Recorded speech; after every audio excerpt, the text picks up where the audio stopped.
नमस्कार दोस्तों।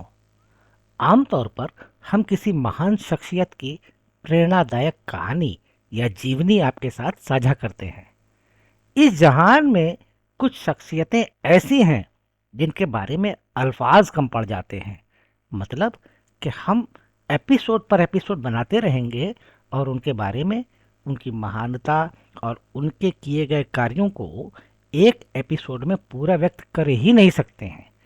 इसके लिए हमें समय समय पर उनके प्रसंगों को अलग अलग एपिसोड में आपके सामने प्रस्तुत करना पड़ेगा। ऐसे कई एपिसोड पर काम करने के बाद भी शायद हम उनका पूरा व्यक्तित्व तो आपके सामने प्रस्तुत ना कर सकें, क्योंकि वह इतने महान शख्स रहे हैं।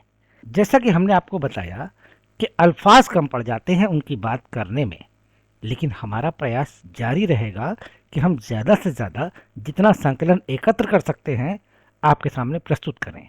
दोस्तों, तो लीजिए, आज जिन बेमिसाल शख्सियत की बात आपके सामने हम करने जा रहे हैं, उनका नाम किसी परिचय का मोहताज नहीं है। पूरा विश्व उनके नाम को आदर के साथ स्वर सम्राट के रूप में जानता है। अब आप जान ही गए होंगे कि आज हम बात करने जा रहे हैं मोहम्मद रफ़ी साहब की। लेकिन इस एपिसोड में उनके कुछ खास पहलू आपकी नज़र। ये रहा मोहम्मद रफ़ी साहब की स्मृति में विशेष फीचर प्रोग्राम। गायकी की दुनिया का एक सितारा जिसकी सुरीली आवाज़ दुनिया के हर कोने में गूंजती है। मोहम्मद रफ़ी नफरत और जुल्मतों से भरी इस दुनिया में प्यार का राग हैं। अभिनेताओं की जाने कितनी पीढ़ियां हुई हैं जिन्हें मोहम्मद रफ़ी साहब की आवाज़ मिली और उन सब ने खुद को खुशनसीब समझा। आवाज़ की दुनिया का एक फरिश्ता, एक बेहतरीन शख्स और एक महान कलाकार। समझ नहीं आता मोहम्मद रफ़ी पर बातें कहाँ से शुरू की जाएं और कहाँ ख़त्म करी जाएं। संगीतकार नौशाद साहब का एक इंटरव्यू, छोटा सा परिचय देना तो मेरी जिम्मेदारी है। हालांकि यह कार्यक्रम उनके परिचय के लिए नहीं है, लेकिन जो हमारे नए श्रोतागण हैं उनके लिए यह बहुत ज़रूरी है कि उनके बारे में कुछ बेसिक जानकारी।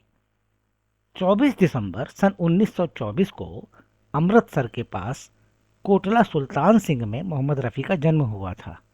उन दिनों में उनके गांव में एक फ़कीर होता था जिसकी आवाज़ ने रफ़ी साहब को गाने की प्रेरणा दी। इसकी कहानी हम और किसी एपिसोड में आपके सामने रखेंगे। आज आगे बढ़ते हैं। बाद में मोहम्मद रफ़ी का परिवार लाहौर चला गया। यहाँ उन्होंने उस्ताद बड़े गुलाम अली खां साहब से और उस्ताद अब्दुल वहीद खां साहब से संगीत की तालीम ली। लाहौर में कुंदन लाल सहगल का एक कॉन्सर्ट हो रहा था, लेकिन अचानक बिजली चली गई और आयोजन रुक गया। सहगल ने कहा कि जब तक बिजली नहीं आएगी वो नहीं गाएंगे। इस कहानी पर विस्तार से चर्चा हम किसी और एपिसोड में करेंगे, क्योंकि आज हमारे पास करने के लिए बहुत सारी बातें हैं। तो लीजिए हम अपनी बात को आगे बढ़ाते हैं। मोहम्मद रफ़ी को फिल्मों में गाने का पहला मौका दिया संगीतकार श्याम सुंदर ने सन 1942 में। फिल्म थी गुल बलोच। सन 1946 मोहम्मद रफ़ी ने मुंबई आने का फैसला किया। यहाँ संगीतकार नौशाद ने उन्हें फिल्म पहले आप में गाने का मौका दिया। सन 1946 में फिल्म शाहजहां में कुंदन लाल सहगल की आवाज़ के पीछे मोहम्मद रफ़ी ने कोरस में यह गाना गाया था।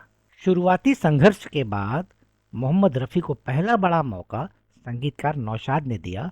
फिल्म थी अनमोल घड़ी।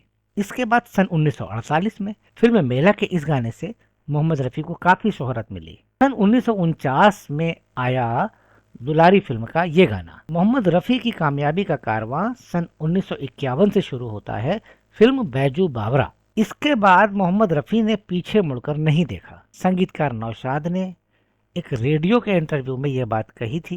रफ़ी इतने पक्के सुर वाले गायक थे कि गीत चाहे शास्त्रीय हो या पश्चिमी, उन्हें कभी कोई दिक्कत नहीं आई। मोहम्मद रफ़ी और नौशाद की जोड़ी ने फिल्म संगीत के इतिहास के कुछ बेमिसाल और कालजेई गीत दिए हैं।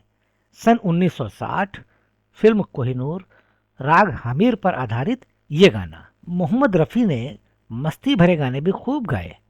फिल्म चाइना टाउन, फिल्म जंगली, फिल्म प्रिंस। रेडियो के एक कार्यक्रम में शम्मी कपूर क्या कहते हैं, मोहम्मद रफ़ी ने जाने कितनी भाषाओं में गाने गाए, यहाँ तक कि अंग्रेजी में भी। उन्होंने गैर फिल्मी गीत, गज़लें, नाकिया कलाम सबको अपनी आवाज़ दी। ये है उनका एक गैर फिल्मी गीत। दशक बदलते रहे, युग बदलते रहे, पर रफ़ी साहब की आवाज़ का करिश्मा बदस्तूर जारी रहा। उनकी आवाज़ लोगों के दिलों पर साल दर साल राज करती रही।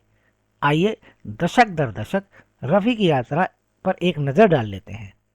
तो सबसे पहले 50 का दशक, 60 का दशक, 70 का दशक, 80 का दशक। उनको खुश करना हो ना हमको, तो लक्ष्मी जी हम दोनों क्या करते थे? संगीतकार लक्ष्मीकांत प्यारेलाल के प्यारेलाल जी एक रेडियो इंटरव्यू में क्या कहते हैं। मोहम्मद रफ़ी की खासियत थी अलग अलग अभिनेताओं के हिसाब से गाने में अदायगी को स्वर देना। इसीलिए अभिनेताओं की पीढ़ियां बदलती रहीं और उनके मुताबिक रफ़ी की अदायगी बदलती रही।